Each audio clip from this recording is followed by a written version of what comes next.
اکثر لوگ جب پرانی سوچ یا پرانے خیالات کی باتیں کرتے ہیں تو کہا جاتا ہے کیا دقیانوسی سوچ ہے، کیا دقیانوسی سوال ہے، یا پھر یہ کہ کیا عجیب دقیانوسی شخص ہے۔ سوال یہ ہے کہ یہ دقیانوسی کیا ہے، کسے کہتے ہیں؟ آسان زبان میں دقیانوس پرانی اور قدیم سوچ کے انسان کو کہا جاتا ہے، لیکن آخر یہ دقیانوس کون تھا جس وجہ سے پرانی سوچ والے لوگوں کو دقیانوسی کہا جاتا ہے؟ دقیانوس حقیقت میں ایک رومن شہنشاہ تھا جس کو دقینوس، دقیوس اور انگریزی میں ڈیشیس کہا جاتا ہے۔ دقیانوس حضرت عیسیٰ علیہ السلام کے 2 صدی بعد بادشاہ بنا۔ 251 عیسوی تک اس نے روم پہ حکومت کی۔ یہ بت پرست بادشاہ تھا۔ حد یہ کہ یہ مشرک اور بت پرست ہونے کے ساتھ انتہا تک ظالم تھا۔ اس وقت تک اکثریت عیسائی مذہب اختیار کر چکی تھی اور لوگ رومی دیوی دیوتاؤں اور بت پرستی سے بیزار ہو چکے تھے، لیکن اس کے دور میں عیسائیوں پہ بہت ظلم اور جبر کیا گیا۔ اس پر حد یہ کہ دقیانوس سب کو بت پرستی پہ مجبور کرنے لگا۔ جو شخص بت پرستی سے انکار کرتا تھا یہ اس کو سرے عام قتل کر ڈالتا تھا۔ تو اس طرح سے بہت سے عیسائی بھی راہ حق سے ہٹ گئے، ان کا طرز زندگی بدل گیا اور بت پرستی عام ہو گئی۔ ایسے حالات میں حق پرستوں کے لیے زندگی بہت مشکل ہو گئی۔ دقیانوس نے چونکہ پرانے اور جہالت والے مذہب کو دوبارہ لاگو کرنا چاہا تھا، اس لیے اس کا نام ایک محاورہ بن گیا ایسے لوگوں کے لیے کہ جو پرانی اور جاہلانہ رسموں اور سوچ کے حامی ہوتے ہیں۔ اسی کے زمانے میں ہی اصحاب کہف کا واقعہ پیش آیا۔ اصحاب کہف دقیانوس کے خوف سے ہی غار میں چھپ گئے تھے۔ اصحاب کہف کو 7 سلیپرز بھی کہا جاتا ہے۔ اصحاب کہف کا واقعہ قرآن پاک میں بھی بیان کیا گیا ہے۔ اصحاب کہف کا دقیانوس کے ساتھ کیا تعلق تھا؟ اس سے پہلے یہ جانتے ہیں کہ اصحاب کہف کون تھے اور ان کا قصہ کیا ہے۔ اصحاب کہف شہر افیسس کے چند نوجوان شرفا تھے۔ یہ مالدار ہونے کے ساتھ دقیانوس بادشاہ کے معزز درباری بھی تھے۔ دقیانوس اپنی رعایا کو بت پرستی پہ مجبور کرتا تھا۔ یہ نوجوان دقیانوس کے درباری ہونے کے باوجود بھی صاحب ایمان اور بت پرستی سے انتہائی بیزار تھے۔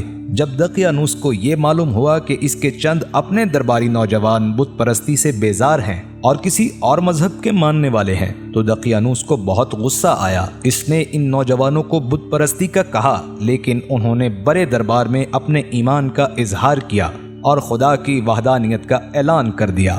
دقیانوس یہ سب سن کے آگ بگولا ہو گیا۔ اس نے ان کو مہلت دی کہ بت پرستی پہ واپس آؤ ورنہ اپنے قتل کے لیے تیار ہو جاؤ۔ جب انہیں معلوم ہو گیا کہ دقیانوس کسی طور پر بھی اپنے ظلم سے باز نہیں آئے گا تو دقیانوس کے ظلم و جبر سے پریشان ہو کر یہ لوگ اپنا ایمان بچانے کے لیے اس کے دربار سے بھاگ نکلے۔ راستے میں ایک چرواہا اور اس کا کتا بھی ان کے پیچھے پیچھے چل پڑے۔ لڑکوں نے اس کتے کو بھگانے کی بڑی کوشش کی مگر ایسا نہ ہوا، بلکہ اس کتے کو قوت گویائی عطا ہوئی اور وہ بولا کہ مجھ سے ہرگز نہ ڈرو، یہاں میں تمہاری حفاظت کروں گا۔ اس کے بعد یہ سب قریب کے ایک پہاڑ میں ایک غار کے اندر پناہ گزین ہوئے اور سو گئے۔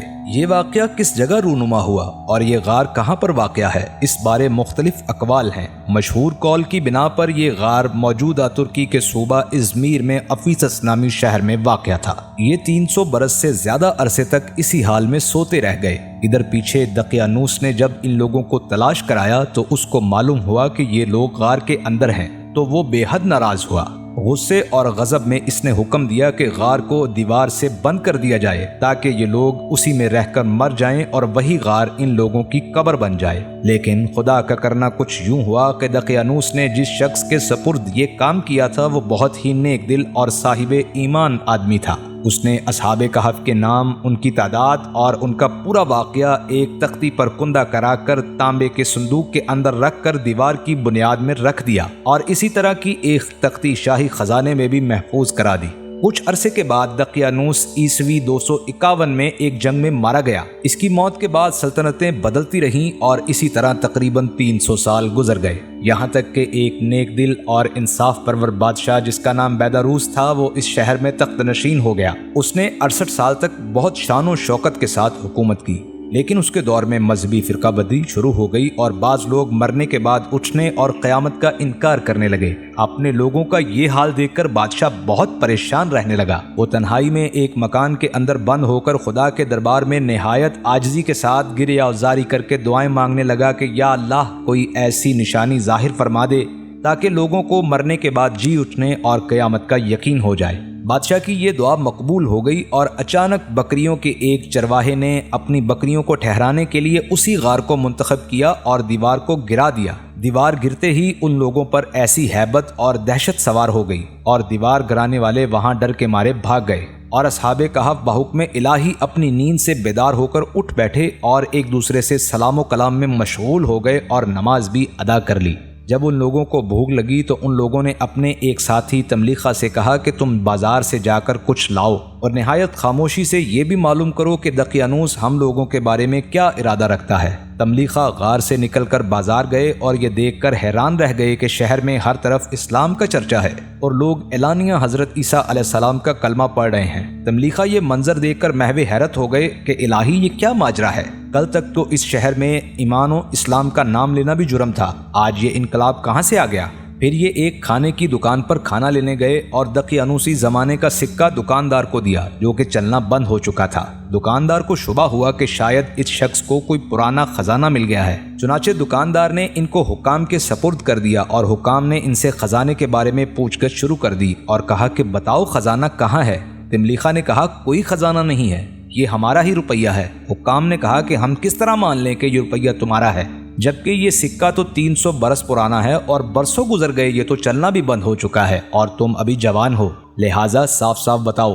یہ سن کر تملیخہ نے کہا کہ تم لوگ یہ بتاؤ کہ دقیانوس بادشاہ کا کیا حال ہے۔ حکام نے کہا کہ آج پوری روئے زمین پر اس نام کا کوئی بادشاہ نہیں ہے، ہاں سینکڑوں برس گزرے ہیں کہ اس نام کا ایک بے ایمان بادشاہ گزرا ہے جو بت پرست تھا۔ تملیخہ نے کہا کہ ابھی کل ہی تو ہم لوگ اس کے خوف سے اپنے ایمان اور جان کو بچا کر بھاگے تھے، میرے ساتھی قریب ہی کے ایک غار میں موجود ہیں، تم لوگ آؤ میرے ساتھ چلو، میں تم لوگوں کو ان سے ملا دوں۔ چنانچہ حکام اور عمائدین شہر کثیر تعداد میں اس غار کے پاس پہنچے۔ اصحاب کہف تملیخہ کے انتظار میں تھے۔ جب ان کی واپسی میں دیر ہوئی تو ان لوگوں نے یہ خیال کر لیا کہ شاید تملیخہ گرفتار ہو گئے، اور جب غار کے منہ پر بہت سے آدمیوں کا شور ان لوگوں نے سنا تو سمجھ بیٹھے کہ غالباً دقیانوس کی فوج ہماری گرفتاری کے لیے آن پہنچی ہے، تو یہ لوگ نہایت اخلاص کے ساتھ ذکر الہی اور توبہ و استغفار میں مشغول ہو گئے۔ حکام نے غار پر پہنچ کر تانبے کا صندوق برآمد کیا اور اس کے اندر سے تختی نکال کر پڑھی تو اس تختی پر اصحاب کہف کا نام لکھا تھا، اور یہ بھی تحریر تھا کہ یہ مومنوں کی جماعت اپنے دین کی حفاظت کے لیے دقیانوس بادشاہ کے خوف سے اس غار میں پناہ گزین ہوئی ہے۔ تو دقیانوس نے خبر پا کر ایک دیوار سے ان لوگوں کو غار میں بند کر دیا ہے۔ ہم یہ حال تختی پہ اس لیے لکھ کے رکھ رہے ہیں کہ جب کبھی بھی یہ غار کھلے تو لوگ اصحاب کہف کا حال جان جائیں۔ حکام تختی کی یہ عبارت پڑھ کر حیران رہ گئے۔ ان لوگوں نے اپنے بادشاہ بیداروس کو اس واقعے کی اطلاع دی۔ فوراً ہی بیداروس بادشاہ اپنے امراء اور عمائدین شہر کو ساتھ لے کر غار کے پاس پہنچا تو اصحاب کہف نے غار سے نکل کر بادشاہ سے سلام دعا کی اور اپنا سب حال بیان کر دیا۔ بیداروس بادشاہ سجدے میں گر کر خدا کا شکر ادا کرنے لگا کہ یا خدا میری دعا قبول ہو گئی، اور اللہ تعالیٰ نے ایسی نشانی ظاہر کر دی جس سے موت کے بعد زندہ ہو کر اٹھنے کا ہر شخص کو یقین ہو گیا۔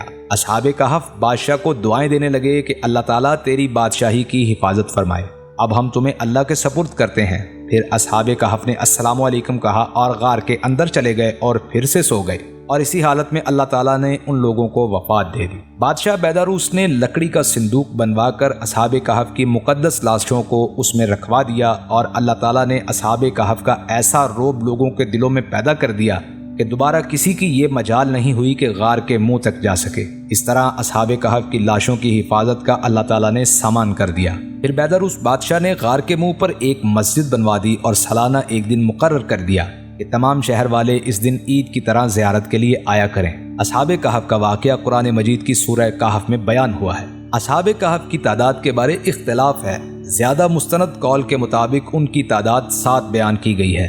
طبرانی نے ان 7 کے نام بھی بیان کیے ہیں: مکسلمینہ، تملیخہ، مشلینہ، مرنوش، دبرنوش، شازنوش، اور چرواہے کا نام کاستی تیونس تھا، اور آخر میں ان کے کتے کا نام قطمیر بیان کیا گیا ہے۔ اللہ سے دعا ہے کہ اللہ ہمیں بھی اہل ایمان میں شامل فرمائے اور ہمیں ایمان پہ موت نصیب فرمائے، آمین ثم آمین۔